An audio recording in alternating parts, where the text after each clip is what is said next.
लाल किताब टोटकों की, टोटके एक कहानी आपको जोड़ना चाहूंगा। सबको पूजा पाठ कम करनी चाहिए। तो वो इंसान का धीरे धीरे बहुत सारे ज्योतिष लाल किताब के बहुत सारे उपाय दे रहे हैं, स्थान देना शुरू कर देते हैं। में एस्ट्रोलॉजर कहीं गलत नहीं है, अपने को कंटिन्यू ना रख के उसके विरोध में वो चीजें कर। को लोग ग्रह नहीं मानते, तो आखिर ये है क्या?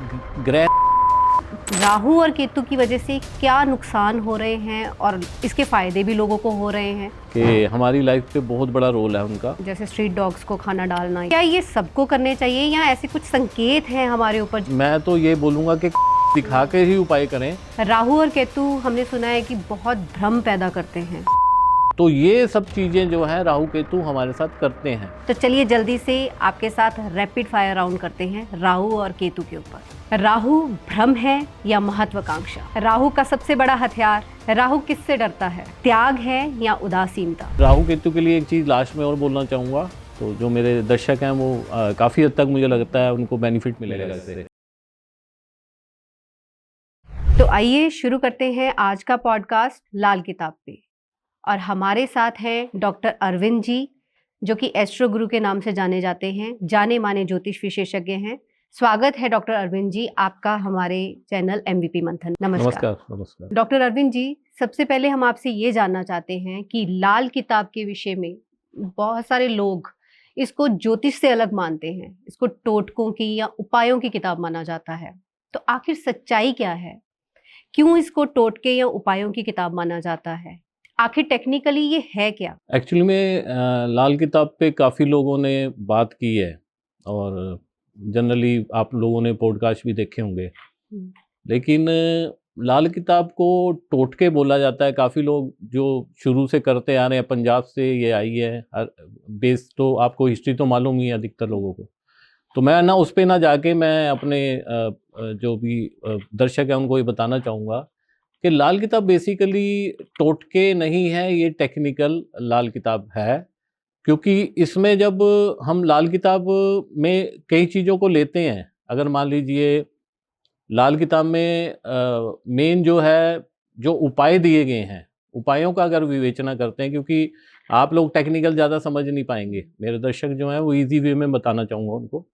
तो उसमें यह है कि जैसे कई बार इसमें दूध कहते दान मत कीजिए, और कई जगह ये बोला गया है कि आप बारिश का पानी भर के रखिए घर में, तो उसमें ही इन चीज़ों को और शराब को प्रवाहित कीजिए।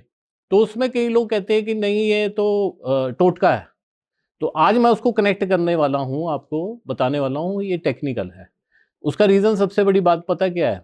पहली बात तो ये है कि इसमें एक कहानी आपको जोड़ना चाहूँगा जो थोड़ा सा ब्रीफली आप समझ जाएंगे बहुत आसानी से। जब पुराने टाइम में क्या होता था कि जब गुरु लोग प्रचार करते थे धर्म का, तो गुरु नानक देव जी थे जो वो हर गांव में जाया करते थे। हर गांव में जाते थे, तो गांव में जा जा के जगह जगह धर्म का प्रचार करते थे। 2-3 दिन हर गांव में रहा करते थे। तो ऐसे ही ये गांव में जाते हैं तो वहाँ के लोग बहुत धार्मिक होते हैं, उनकी बहुत आवभगत करते हैं, उन्हें बुलाते हैं, उन्हें कहते हैं आओ जी आपका मतलब कि स्वागत है। उनके लिए हर चीज़ का मतलब खाने पीने का उचित प्रबंध करते हैं और बहुत प्रसन्नता से उनके जो भी विचार वो रखते हैं उनको सुनते हैं। और जाते हुए जब गुरु नानक देव जी जाने लगते हैं, वो अपने पूरे चेलों के साथ या कोई ना कोई उनके साथ रहते थे, तो उनके सामने उनको बोलते हैं कि आप लोग जो है उजड़ जाओ। तो सब कंफ्यूज हो जाते हैं, भी आशीर्वाद देना चाहिए, उजड़ जाओ बोल दिया। उसके बाद क्या आगे दूसरे गांव में जाते हैं, वहाँ के लोगों में इतनी श्रद्धा नहीं होती, उनको इतना प्रेज नहीं करते, उनको इतना मतलब कि अच्छे से स्वागत नहीं करते। कहते आ गया है बाबा, देगा भाषण देगा चला जाएगा। तो मतलब कि जाते हुए जब जाने लगते हैं गुरु नानक देव जी अपने सभी जितने भी उनके चेले होते हैं उनके साथ, तो कहते हैं आप बसे रहो। तो अब इसको हम टेक्निकल लाल किताब में लेते हैं। इसी तरह जैसे चंद्रमा और शनि छठे में होता है, वो टेक्निकल मैं बताना नहीं चाहूँगा। तो उपाय क्या है कि तेल को दबाया जाता है तालाब में। तो इसी तरह जब इसका मतलब उन्होंने लास्ट में उनके जब सभी अनुयायी पूछते हैं ना, जो चेले होते हैं कि गुरुजी आपने ये वर्ड क्यों बोला, कि उनको तो बोला उजड़ जाओ और उनको रहा बसे रहो। तो कहते हैं अच्छाई को हमेशा फैलना चाहिए, तो मैंने उनको इसलिए बोला कि उजड़ जाओ अच्छे लोगों को। और मैंने बुराई को कहा कि खत्म हो जाना चाहिए, तो उन्होंने मैंने कहा कि आप बसे रहो। तो इसी तरह जब छठे घर का शनि होता है तो उसमें हम क्या करते हैं कि तेल के कुंजे को, शनि की जो एनर्जी होती है, वही तालाब में दबवा देते हैं।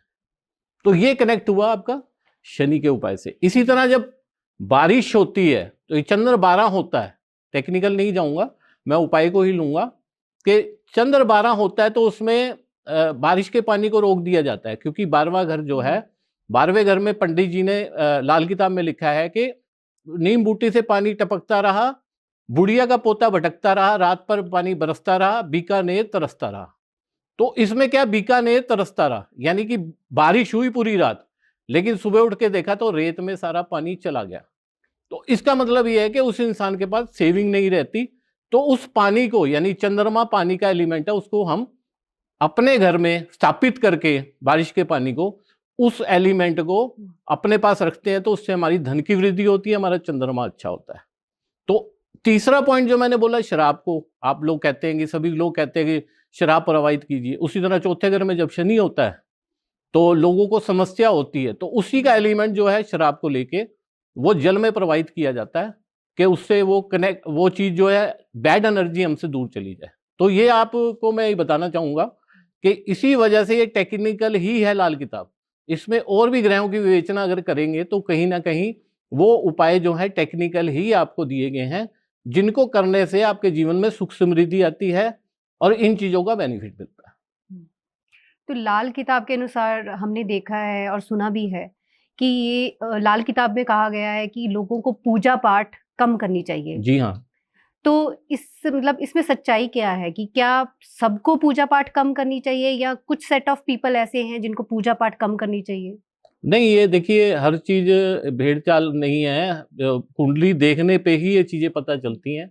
और काफी लोग इसका विरोध भी करते हैं कि सनातन धर्म हो के कि आप पूजा पाठ को मना करते हैं, तो ऐसा नहीं है। ये चौथे घर का बृहस्पति हो या 7वें घर का बृहस्पति हो और 10वें घर के बृहस्पति को मना किया जाता है। इसको मैं एक चीज और आपको कनेक्ट करके समझा सकता हूँ इसमें, कि अगर क्योंकि ये जो हमारे जितने भी ग्रह हैं उनकी, जैसे मैंने अभी आपको पहले बताया कि हर चीज का जो सिस्टम है, तो लाल किताब में एक मनसूई ग्रह है, तो उस चीज को लेके आप अगर 10वें घर के बृहस्पति को लेके चलते हैं तो उसमें सूर्य और शुक्र का समावेश होने पे, इकट्ठा होने पे बृहस्पति कायम होता है हमारी कुंडली में। जो इसका एक ग्रामर का पार्ट है, वो नॉर्मल आप नहीं समझ पाओगे, तो मैं वो बताना चाहूंगा। जो जानते हैं लाल किताब को वो बाखूबी समझ रहे होंगे इस बात को। तो हम क्या करते हैं कि हम सुबह सुबह उठते हैं, तो हम जब नहा धो के मंदिर में जाते हैं तो वहां हम घी की जोत जलाते हैं। यानी घी हो गया हमारा शुक्र का एलिमेंट है, और उसके ऊपर हमने जो है अग्नि जलाई, वो सूर्य है। मैंने आपको क्या बताया अभी, सूर्य और शुक्र दोनों के मिलने से बिकम वी आर धार्मिक, यानी हमने बृहस्पति कायम कर लिया। तो अब क्या है कि उस घर में जो है, जो ये प्लेसमेंट मैंने बताई है, उस घर में शनि का घर होने की वजह से शुक्र तो मित्र है लेकिन सूर्य उसका दुश्मन है। तो जब सूर्य को, उस चीज को, बाती को जलाया जाता है तो शुक्र उससे खराब होता है, होने से लग्जरीज पैसे की दिक्कत आती है।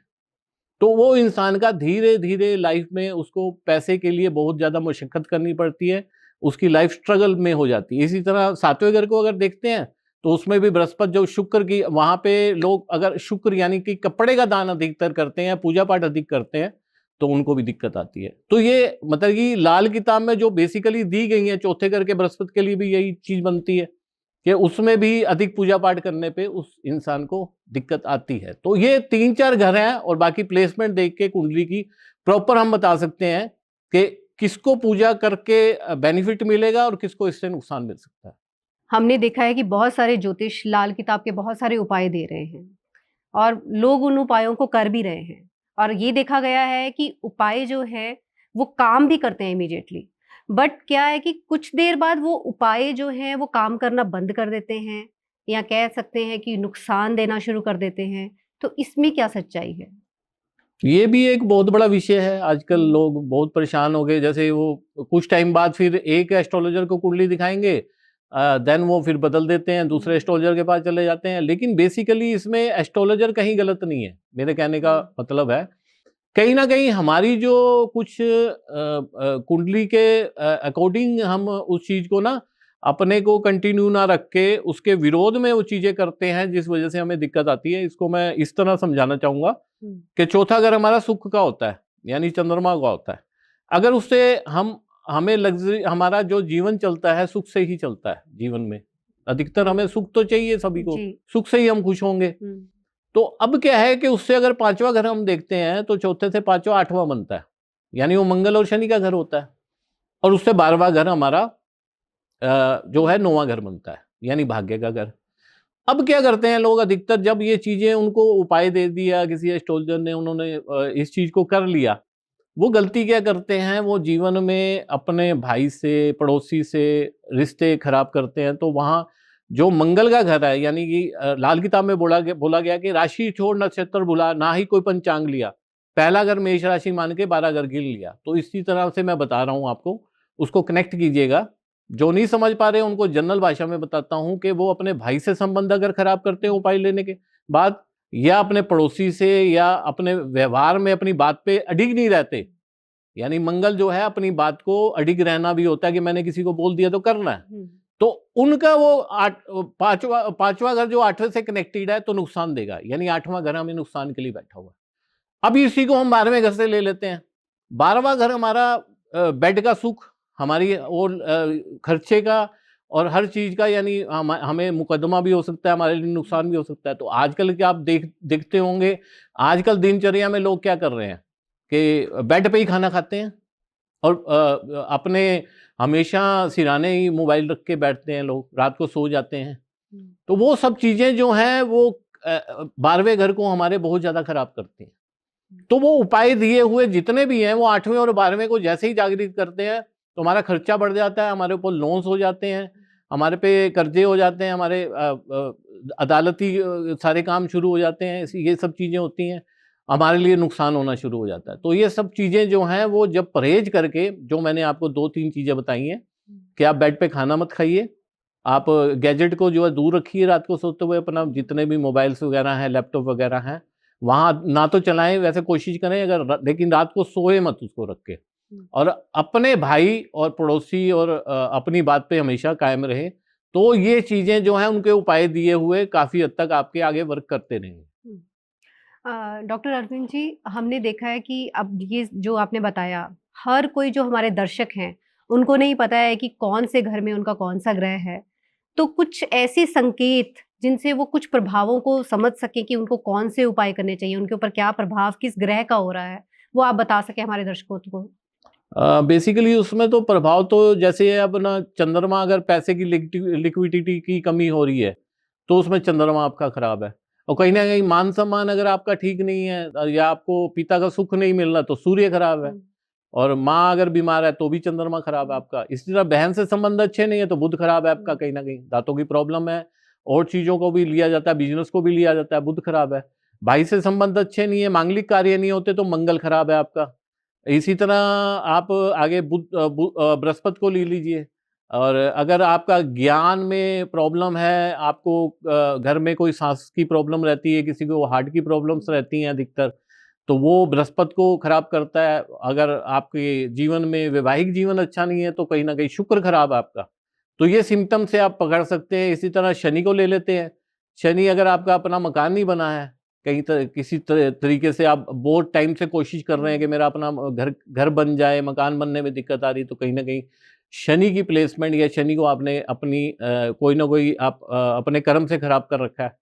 तो इसी तरह राहु को ले लीजिए। ससुराल से संबंध अच्छे नहीं है तो राहु कहीं ना कहीं आपका इफेक्टेड है और ख़राब है। और राहु में एक चीज़ और ले लेते हैं कि राहु जो है वो हमें आज की डेट का सबसे बड़ा यानी कि लग्जरी या पैसा देने वाला ग्रह भी है।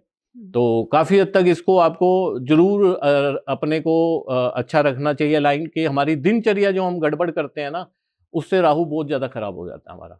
हम अपने को घर को पूरा जैसे सुबह उठते हैं तो उन चीज़ों को अलाइन नहीं करते, चद्दर वद्दर आप अपना प्रॉपर रखिए, उस चीज़ को, बेडरूम को साफ रखिए, अपने घर को साफ रखिए, मैसी मत रखिए, तो उससे भी बहुत फर्क पड़ता है। केतु जहाँ खराब है, केतु तभी खराब होगा जब आपको कभी कभी यूरिनरी ट्रैक की आपकी प्रॉब्लम रहेगी, कोई किडनी की प्रॉब्लम, आपकी पीठ में दर्द रहेगा, तो कहीं ना कहीं आपका केतु खराब है। तो ये सिम्टम है थोड़े से आपके और आप केतु जो है आपकी पताका भी है, जो कि आपको मान यश दिलाता है। तो आपका नाम वगैरह शोहरत नहीं होगा, तो इससे भी सिम्टम से पता चल जाता है आप अपनी फील्ड में काम कर रहे हैं तो आपको कितना बेनिफिट मिल रहा है, उससे भी आप समझ जाएंगे। तो ये थोड़े सिम्टम्स मैंने आपको ये बताए हैं, जो कि 9 के 9 ग्रहों में आप देख सकते हैं कि हमारा कौन सा ग्रह कैसे चल रहा है हमारे साथ। तो सर जैसे हम बात कर रहे हैं राहु और केतु की, तो राहु और केतु इनको लोग ग्रह नहीं मानते, तो आखिर ये है क्या?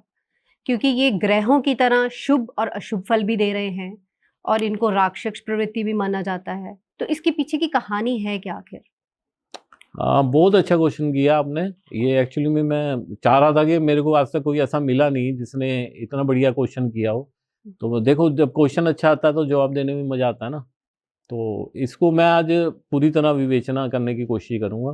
तो जो मेरे दर्शक हैं वो काफ़ी हद तक मुझे लगता है उनको बेनिफिट मिलेगा इससे। तो क्या है कि राहु केतु वाकई ही ग्रह नहीं हैं। इनको एक अलग ही श्रेणी में थे जिनको ग्रहों में ले लिया गया है आज की डेट में। चक्कर सबसे बड़ी बात यह है कि हम जो 7 ग्रह हैं ना हमारे, सूर्य आपका, चंद्रमा, मंगल, बुध और गुरु और शुक्र और शनि, इन 7 ग्रहों का जो एक्चुअली में समावेश है ना, यानी कि हम बोलेंगे जो हम इनके थ्रू जितने भी हमारी कुंडली में हमारे लिए बेनिफिट या नुकसान भरे हुए हैं, उसका करंट जब बनता है ना, टोटली करंट जो बनता है उसी का जो हमें बाद में रिजल्ट देते हैं वो राहु केतु है। इसको मैं एग्जांपल से आपको समझाना चाहूँगा कि राहु क्या है, हमारा धड़ है, ठीक है, और केतु हमारा नीचे का शरीर है। तो राहु क्या है, विजन कर सकता है, सुन सकता है, स्वाद ले सकता है, बोल सकता है। केतु खाली जब ये जो आदेश देता है तो केतु उस पे उसको मानता है, चलता है। यानी मैंने आज सोचा कि मुझे कहीं जाना है, तो मैंने सोचा यहाँ से चलूंगा तो मैं नीचे से पहुंचूंगा। तो राहु केतु वाकई ही उन सब ग्रहों का निचोड़ होने के बाद जो हमें जीवन में मिलना है ना, उसको जो देते हैं वो राहु केतु ही देते हैं। तो ये बहुत बड़ा आज की डेट में हमारे लिए ग्रहों का जो इनको राजा ही माना जाता है एक किस्म का, आज के समय का, कलयुग का। तो राहु केतु इसमें बहुत बड़ा रोल करते हैं। अब राहु का थोड़ा सा मैं और चीज़ें बताना चाहूँगा दर्शकों को कि राहु और केतु हमने सुना है कि बहुत भ्रम पैदा करते हैं और लोगों की मानसिक स्थिति के ऊपर बहुत प्रभाव डालते हैं। जैसे कि हम देख रहे हैं कि आजकल बहुत स्ट्रेस लेवल लोगों का बढ़ रहा है, तो कहीं ना कहीं राहु और केतु का भी उस पे रोल है, उस पे जो इम्पैक्ट्स हो रहे हैं। और दूसरा, राहु और केतु की वजह से क्या नुकसान हो रहे हैं और इसके फायदे भी लोगों को हो रहे हैं। हमने देखा ये सुखों का कारक भी है, तो सच्चाई है क्या? जी हाँ, बिल्कुल, आपने बिल्कुल सही कहा कि राहु केतु जो है, मैंने अभी भी बताया आपको कि हमारी लाइफ पे बहुत बड़ा रोल है उनका। एक्चुअली में राहु जो है वो हमारे यानी कहने का मतलब है कि सूर्य के पीछे वाला पार्ट है, और केतु जो है वो चंद्रमा के पीछे का पार्ट है। तो ये जब आमने सामने होते हैं, जब इन ग्रहों के आगे आते हैं तो ग्रहण लगता है इनको, ठीक है। तो अब क्या है कि राहु जो है जीवन में हमें हर चीज़ की लग्जरी मैंने आपको बताया, लेकिन जैसे ही राहु खराब होता है तो अचानक हमारे धन का बहुत बड़ा नुकसान हो जाता है, हमारे पर कोर्ट केस होते हैं। यानी कि जितने अचानक नुकसान होने वाले लिखे हैं वो राहु से ही हमारे जीवन में उथल पुथल होती है। जितने शक शुबा होते हैं, जितने लोग आप मैरिड लाइफ में शक करते हैं एक दूसरे पे, उनकी मैरिड लाइफ खराब होती है। जैसे राहु 7वां भी हमने खराब बोला है, 12वां भी इसमें खराब बोला जाता है, वो टेक्निकल में मैं बता रहा हूँ आपको। तो राहु का बहुत बड़ा रोल है कि राहु हमें जीवन में क्या क्या चीजें दे सकता है। मेन लग्जरी है, पैसा है। और राहु केतु हमारे जीवन में जो है वो ये रोल रखता है कि वो हमें स्टेबिलिटी देता है, माइंड में सोच। जैसे मैंने आपको बताया कि ये चंद्रमा के पीछे का पार्ट है, तो चंद्रमा के पीछे का पार्ट होने की वजह से ये मानसिक प्रॉब्लम भी हमें बहुत बड़ी दे देता है। हम कंफ्यूज रहते हैं लाइफ में। अगर इससे ग्रहण बने या कहीं इसकी प्लेसमेंट खराब होती है तो हम काफ़ी चीज़ों में जो है कंफ्यूज रहते हैं।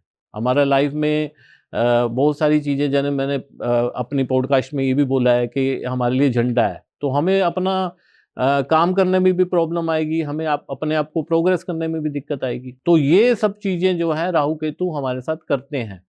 तो इसमें एक मैं 2 चीज़ें बताना चाहूँगा कि अब ये हो जाएगा ना कि मैं डॉक्टर हूँ, मैंने कह दिया कि आपको ये बीमारी होगी है तो आप जाओ, तो ये तो चलेगा नहीं। तो अभी नीचे मुझे लग रहा है कमेंट्स आएँगे कि अरे गुरुजी बोल के चले गए, तो कोई उपाय भी तो दे देते गुरुजी। तो इसमें मैं आपको एक नॉर्मल उपाय देना चाहूँगा कि घर में आप कोशिश करें, वास्तु तो अगर कोई नहीं कर सकता या नहीं करवा सकते आजकल, तो आप जो है कलर जो है ऑफ वाइट रखिए अधिकतर अपनी वॉल्स का कलर, और घर में अधिक से अधिक चावल को स्थापित करें और चांदी के गिलास में पानी पिएं। तो अधिकतर आपके राहु, क्योंकि राहु क्या केतु का उपाय करने के लिए हम लोग राहु का यूज करते हैं और राहु का उपाय करने के लिए हम केतु को यूज करते हैं, क्योंकि ये एक दूसरे से सात्विक दृष्टि होती है इनकी हमेशा। तो ये ऑटोमेटिकली एक का उपाय करना है। केतु के लिए नॉर्मल आप उपाय कर सकते हैं कि डॉग्स जो स्ट्रीट डॉग होते हैं उनकी सेवा कीजिए अधिक से अधिक, और नॉर्मल में अपना कोई भी चलते साधु को दान कीजिए, तो इससे बहुत बड़ा बेनिफिट मिलेगा और राहु केतु आपके जीवन में अच्छे हो जाएंगे। तो मैंने आपको क्या बोला, वो करंट जो है 7 ग्रहों का करंट जो है ऑटोमेटिकली आप सही दिशा में चलेंगे और सही निर्णय लेंगे तो वो 7 ग्रह भी ठीक हो जाएंगे और राहु केतु भी अच्छे हो जाएंगे। जैसे आपने अभी कुछ उपाय बताए, जैसे स्ट्रीट डॉग्स को खाना डालना, ये हाँ जी। तो क्या ये सबको करने चाहिए या ऐसे कुछ संकेत हैं हमारे ऊपर जिसको हमें पता चलता है कि ये राहु या केतु हमारे ऊपर बुरा प्रभाव डाल रहे हैं तो हमको ये उपाय करने हैं? ऐसे तो हर कोई आजकल क्या होता है कि स्ट्रीट डॉग को खाना खिलाने चल रहा है, पर इसका कुछ मतलब कोई सबको ही करना है या कुछ लोगों को करना है? देखिए ऐसा है कि वैसे तो मैं तो ये बोलूंगा कि कुंडली दिखा के ही उपाय करें, लेकिन जनरली मैंने आपको पहले ही सिम्टम पॉडकास्ट में दे रखे हैं आपको कि आपको यूरिनरी ट्रैक की प्रॉब्लम है, अगर आपके काम धंधे में कन्फ्यूजन है, आपको पताका आपकी नहीं जीवन में जो काम कर रहे हैं उसमें नाम शोहरत नहीं मिल रही, तो केतु डैमेज है। और राहु में सबसे बड़ा सिम्टम अगर आपकी ससुराल वालों से नहीं बन रही तो ये रेमेडीज कीजिए। और केतु के लिए जो कुत्तों की सेवा मैंने बताई है कि अगर वो कन्फ्यूजन है तो आप कुत्तों की सेवा कर सकते हैं। तो ये सिम्टम से आप पकड़ सकते हैं, लेकिन थोड़ा मेरा एडवाइस रहेगा प्रॉपर आप जाके अगर किसी अच्छे अपने लोकल किसी का अपना एस्ट्रोलॉजर से आप कंसल्टेशन लेंगे तो वो आपको अच्छा बता पाएंगे। डॉक्टर अरविंद जी, बहुत अच्छे से आपने हमें बातें बताई और राहु और केतु के बारे में हमारे दर्शकों के कुछ प्रश्न हैं, तो चलिए जल्दी से आपके साथ रैपिड फायर राउंड करते हैं राहु और केतु के ऊपर। जी। राहु भ्रम है या महत्वाकांक्षा? महत्वाकांक्षा, क्योंकि राहु का धड़ है, शरीर नहीं है, पेट नहीं, उसका भरता ही नहीं पेट। राहु का सबसे बड़ा हथियार डर या लालच? लालच, क्योंकि वो एक्चुअली में उसका वो भी मैंने जो बात पहले बोली आपको, उसकी कोई लिमिट ही नहीं है, सीमा ही नहीं है। राहु की ऊर्जा जीत या बड़ी कीमत? हमेशा राहु जो है जीत को ही अपनी बड़ी कीमत देने को तैयार रहता है जीत के लिए। और राहु जोखिम लेने वाला या जोखिम बढ़ाने वाला? जोखिम लेता ही है वो। तो बढ़ाने तो सृष्टि बैठी है, उसके लिए बढ़ता है फिर जोखिम। राहु किससे डरता है, सत्य या सीमा? सीमा से डरता है, फाउंडेशन उसे नहीं चाहिए। उसे एक मैंने अभी बताया आपको, उसका पेट नहीं भरता है क्योंकि उसे तो चाहिए, बहुत सारा कुछ चाहिए। और केतु पे अब हम आपसे पूछते हैं कि केतु त्याग है या उदासीनता? केतु त्याग है एक्चुअली में। ये लोग जितने भी केतु से लोग प्रभावित होते हैं वो अपनी चीज को दूसरे के लिए देने को तैयार रहते हैं। केतु का सबसे बड़ा पाठ संयम या समर्पण? अगर वो संयम करता है तो वो जीवन में राइज करता है, और केतु का संयम ही सबसे बड़ा हथियार है। केतु मौन में शक्ति या मौन से दूरी? क्योंकि केतु बृहस्पति का चेला है तो मौन में ही आनंद आता है उसको, और वो उसी से राइज करता है। केतु का असली वरदान मन की शांति या पुरानी सीखें? मन की शांति, क्योंकि वो कुलबुलाहट में रहेगा, बेचैन रहेगा, जब तक मन की शांति नहीं होगी तो केतु तब तक उसे संतुष्टि नहीं मिलेगी। केतु किसे ज्यादा पसंद करता है, सादगी या अकेलापन? एक्चुअली में अकेलापन, सादगी साथ में ऐड ही हो गई आपकी, अकेलेपन में ही केतु, क्योंकि वो मैंने पहले बताया बृहस्पति का चेला है, तो उसे जितना वो मेडिटेशन करेंगे जितना अच्छा होगा उतना केतु अच्छा होता है, तो उसे पसंद ही ये आता है। बिकॉज राहु केतु के लिए एक चीज लास्ट में और बोलना चाहूंगा। जो केतु जो है मेन, वो जब भी केतु की महादशा किसी की आती है तो जनरली मैंने काफी कुंडलियों में देखा है, तो वो इंसान अपने रिश्तों से, हर चीज से डिटैच होता है। एंड राहु इज अटैच्ड, वो अटैच्ड होता है, उसे चाहिए बहुत कुछ। And Ketu is detach. ये लास्ट में परिभाषा मैं देना चाहूंगा दोनों की। इसी वजह से वो चीजें जो मैंने आपको अभी बताई हैं, वो केतु के लिए सब चीजें एप्लीकेबल होती हैं और राहु के लिए वो सब चीजें। बहुत अच्छा लगा डॉक्टर अरविंद जी आपसे बात करके। लाल किताब, राहु और केतु के बारे में आपने हमें बहुत अच्छे से बताया और हमारे दर्शकों के कुछ प्रश्नों का भी आपने उत्तर दिया। अब और ऐसे ही दर्शकों के बहुत सारे सवाल जो हमसे पूछे जाएंगे, उसको लेके हम आपके साथ फिर से जुड़ेंगे, फिर से बात करेंगे। धन्यवाद। थैंक यू, मुझे भी बहुत अच्छा लगा यहाँ पर आकर। आप लोगों को शुभकामनाएं, मिलते रहेंगे। थैंक यू, धन्यवाद।